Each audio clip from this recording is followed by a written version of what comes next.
Siguiente ejercicio me dice, dado dos vectores A, B y C, lo que me dice es hallar la proyección del vector A más C sobre este vector B. Así que para lo cual voy a hacer lo siguiente. Primero, estos vectores A, B y C que ya verán en el ejercicio, lo puedo escribir no en forma vectorial, sino también como forma de punto. Así que al hacer eso me queda lo siguiente. El vector A se puede ver como 2, 1, 1. El vector B se puede ver como 1, menos 2, 2. Y por último el vector C se puede ver como 3, 4. Bueno, 3, menos 4, menos 4,2. Bien, así que lo que haré será lo siguiente, apoyarme en un gráfico para ver qué es lo que estoy haciendo. Primero por aquí tengo el vector A, ¿sí? Tengo el vector A.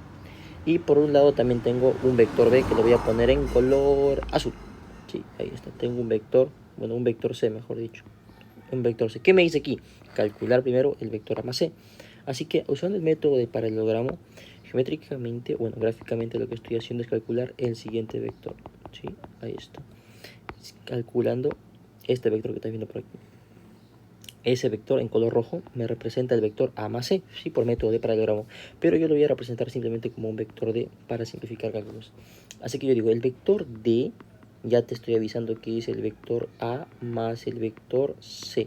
Así que voy a hacer esa suma aquí, esa suma. Voy a sumar el vector A más el vector C.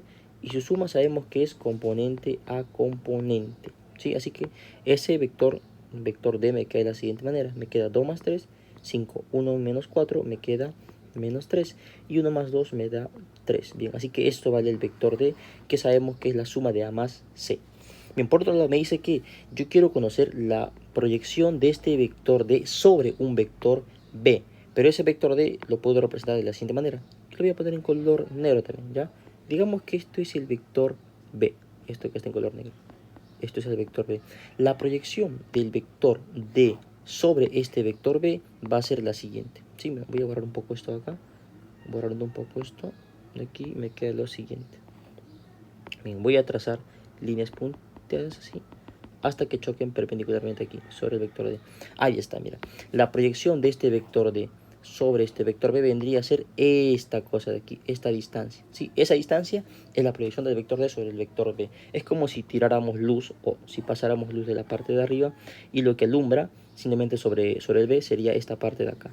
Así que eso es lo que me pide en el ejercicio, calcular cuánto mide esa distancia. ¿Sí? Bueno, no confundas con el concepto de proyección que se ve en cursos de matemática, pues matemática 1, matemática básica, donde la proyección se considera un vector. Aquí simplemente nos referimos a la proyección como la distancia o lo que proyecta este vector D sobre este vector B, que ya te dije que es esto de aquí, este que está en color verde. Así que por favor no lo confundas. Bien, así que para hacer el siguiente análisis podemos apoyarnos en fórmulas de proyección, es verdad, pero no lo voy a hacer porque la idea pues no es hacerlo de manera pues con fórmulas, sino un poco más demostrativa.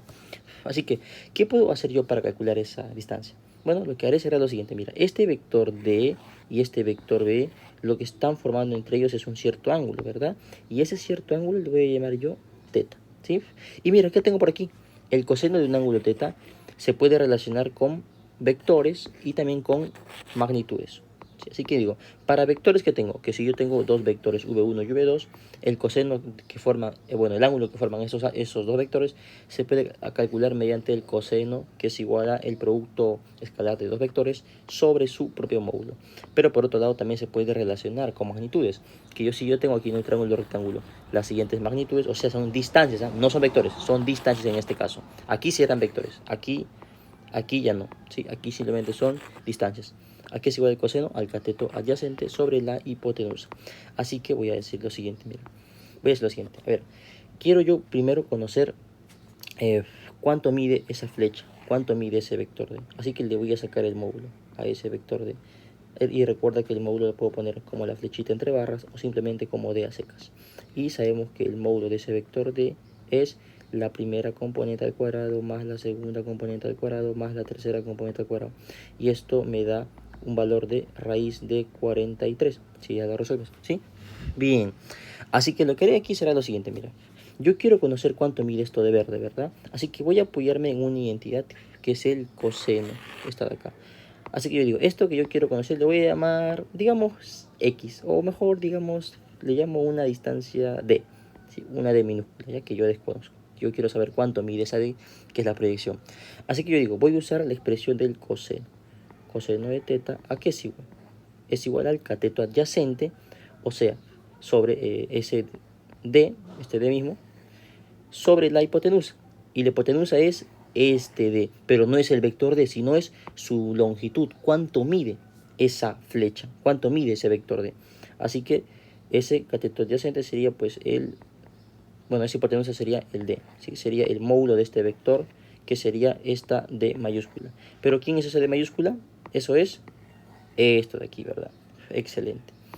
Así que digo lo siguiente, mira, lo que me interesa a mí es conocer ese D minúscula. Así que yo digo, de esa D minúscula es igual a el D, que ya lo conozco, por el coseno de teta. Así que, ¿qué me falta conocer a mí? Me falta conocer el coseno de teta. Así que para conocer eso, voy a apoyarme en esta otra identidad de acá. Así que tú dices, coseno de teta es igual a los dos vectores que forman ese ángulo. Sería el vector D con el vector B. Así que yo digo, ¿cómo calculo ese coseno? Sería el producto punto del vector D escalarmente con B y sobre el módulo de cada uno. Mira, conozco el vector D, lo conozco, está por aquí. Conozco el vector B, también está por aquí, dato de problema. Conozco el módulo de D, lo acabo de calcular, raíz de 43. Conozco el módulo de B, bueno, eso no lo conozco, sí, no lo conozco, pero lo puedo hallar. Simplemente a este vector B le saco su módulo. Así que al sacar el módulo a este vector B, que lo voy a representar simplemente como B a secas, sería la raíz cuadrada de el primero al cuadrado más el segundo al cuadrado más el tercero al cuadrado. Al hacer eso, esto me queda raíz de 9. O dicho de otra manera, B es igual a 3 nada más. Así que el módulo del vector B es igual a 3. Así que puedo reemplazarlo aquí en esta expresión. A ver, en el numerador lo que tengo es lo siguiente. Tengo producto escalar de D con B. Pero D dijimos que está por aquí. Ahí está. Es 5, menos 3,3. Y a esto lo multiplico escalarmente por el vector B. Pero B dijimos que es 1, menos 2,2 por dato del problema. Y esto sobre el módulo de cada uno. El módulo de D es raíz de 43. Sí, raíz de 43. Y el módulo de B es 3, ¿verdad? Lo acabamos de hallar hace un momento. Bien, excelente. Ahora sí, voy a operar esto de aquí. Voy a operar en el numerador ese producto punto. ¿Sí? Recuerda que el producto punto se hace componente a componente. 5 por 1, eso me da 5. Menos 3 por menos 2, eso me da más 6. Y 3 por 2 me da más 6. Y esto sobre 3 raíz de 43. En el numerador, al hacer la suma me queda 17. Y en el denominador me queda 3 sobre raíz de 43. Así que ahora finalmente voy a reemplazar aquí en este D minúscula, que es lo que yo quiero conocer. Y D minúscula es igual a D mayúscula, que es raíz de 43. ¿Sí? Raíz de 43. Y esto por el coseno de teta. ¿Pero quién es coseno de teta? Eso es excelente. Es eso de ahí. Sería 17 sobre 3 por raíz de 43. Ahora te puedes dar cuenta que se puede simplificar esto con esto. Y como resultado simplemente me estaría quedando el D, que es igual a 17 sobre 3.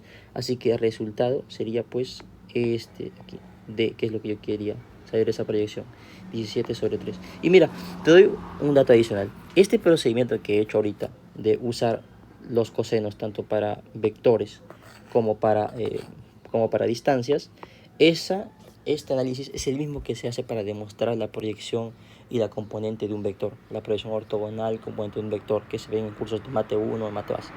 Así que te lo pongo como dato adicional o como un reto si tú deseas probar para demostrar esas formulitas, que ya lo haré en un video posterior también, es un tema muy interesante. Así que cualquier duda o sugerencia en los comentarios y nos vemos en un posterior video. Sí, nota que no hemos usado tantas fórmulas y no hemos tratado de ir al meollo de esta cosa. Chao, chao.